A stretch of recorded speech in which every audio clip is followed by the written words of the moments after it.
नमस्कार दोस्तों, स्वागत है फिर एक नई वीडियो में। दोस्तों, स्पर्श की तरफ से कुछ अपडेट हैं जो मैं आज आपको वीडियो में दूंगा।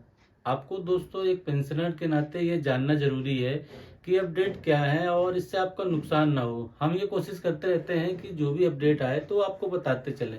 तो इसी कड़ी में दोस्तों यह 3 अपडेट हैं कि स्पर्श पे स्लिप में जो आपका कम्यूटेशन का है, थंबनेल में आपने देख ही लिया है, लेकिन थंबनेल में आपने एक ही चीज़ देखी।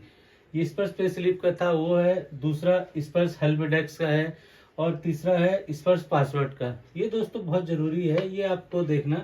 तो चलिए दोस्तों, मैं आपको अपनी कंप्यूटर की स्क्रीन में ले चलता हूँ और आपको पहले जो फर्स्ट अपडेट है वो दिखाता हूँ, फिर उसके बाद बाकी अपडेट दिखाता। दोस्तों, हम जैसे ही अपना स्पर्श का लॉगिन का पेज खोलते हैं तो आप ये देखिए, आप अपना लॉगिन आईडी पासवर्ड डाल के हम लॉगिन करते हैं और हम पे स्लिप डॉक्यूमेंट से अपना माई डॉक्यूमेंट में क्लिक करेंगे तो पे स्लिप के ऑप्शन से जाएंगे। दोस्तों, इसमें 2 ऑप्शन हैं, एक जो आपको ईमेल मिला था वो था और एक पे स्लिप का है। तो आप नीचे वाला खोलिए तो ये आपकी पे स्लिप है। ये देखिए दोस्तों, अब ये आपकी पे स्लिप आ गई। अब दोस्तों चेंजमेंट क्या किया, आप ये जो सीपी अमाउंट सोच रहे हैं ये दोस्तों कम्यूटेशन अमाउंट कहलाता है। आप नॉर्मल जो आपकी सीपी वैल्यू बनी थी, हम नॉर्मल भाषा में जानते हैं तो हम इसलिए बोलते हैं कि जो ये अमाउंट है ये कम्यूटेशन का है और ये 1 मई 2034 तक को इनका लास्ट होगा। तो आप ये समझ गए होंगे दोस्तों।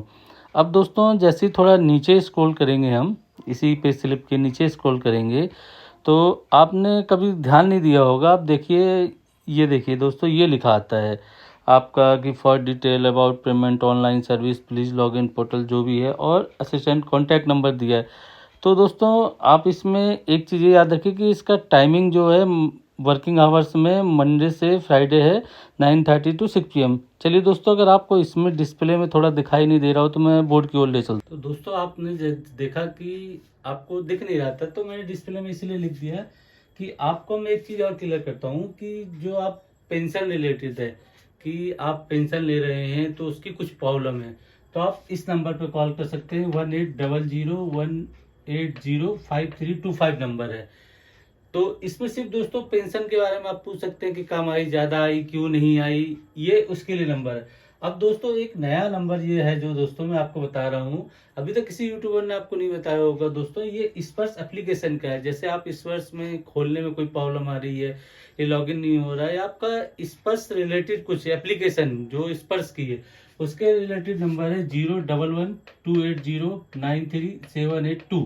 अब दोस्तों ये बाद में इतने सारे नंबर लिखे हैं, तो दोस्तों आप 82 भी लगा सकते हैं, फिर 83, 84, 87, 88 और 89, ये लास्ट के नंबर है। यहाँ तक सब सेमी है दोस्तों।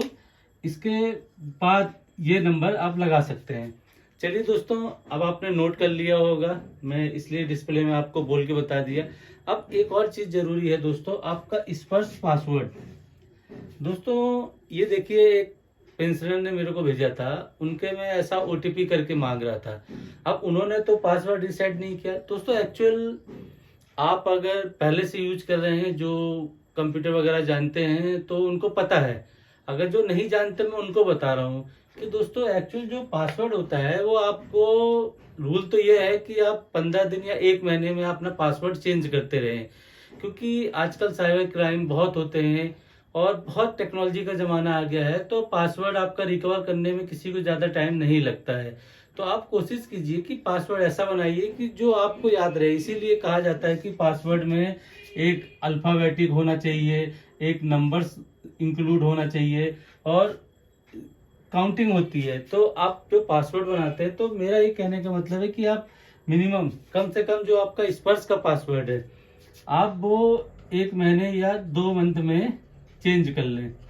उससे क्या है दोस्तों, जैसे आपको नहीं आता है या आप किसी मोबाइल से चलाते हैं, तो पासवर्ड चेंज कर लीजिए, आपकी सिर्फ जानकारियां ही जाएंगी। अगर आपका स्पर्श का पासवर्ड मिलता है तो आपका पूरा स्पर्श का बायोडाटा, पीपीओ से लेके कब रिटायर हुए, कब नहीं हुए, पूरी जानकारी, अकाउंट नंबर क्या है, पूरा मिल जाएगा। तो दोस्तों मैं नॉर्मल टॉपिक इसलिए ले रहा हूँ कि आप पासवर्ड भी अपना चेंज करते रहिए, क्योंकि ये जरूरी है। आप मैसेज देख ही रहे हैं, ये ओटीपी करके आया, पेंशनर ने मेरे को बोला, तो मैंने बोला आपको सिर्फ ये ध्यान रखना है कि कोई भी मोबाइल में आपका नंबर दर्ज है, ओटीपी आता है तो ओटीपी किसी को ही नहीं देना है और कहीं परेशान होने की जरूरत नहीं है। आप फिर पासवर्ड फॉरगेट करके नया पासवर्ड बना दीजिए। तो चलिए दोस्तों, मेरे द्वारा आपको बताइए, अगर जानकारी अच्छी लगी तो लाइक कीजिए, सब्सक्राइब कीजिए, शेयर कीजिए। मिलते हैं एक नई वीडियो में। नमस्कार।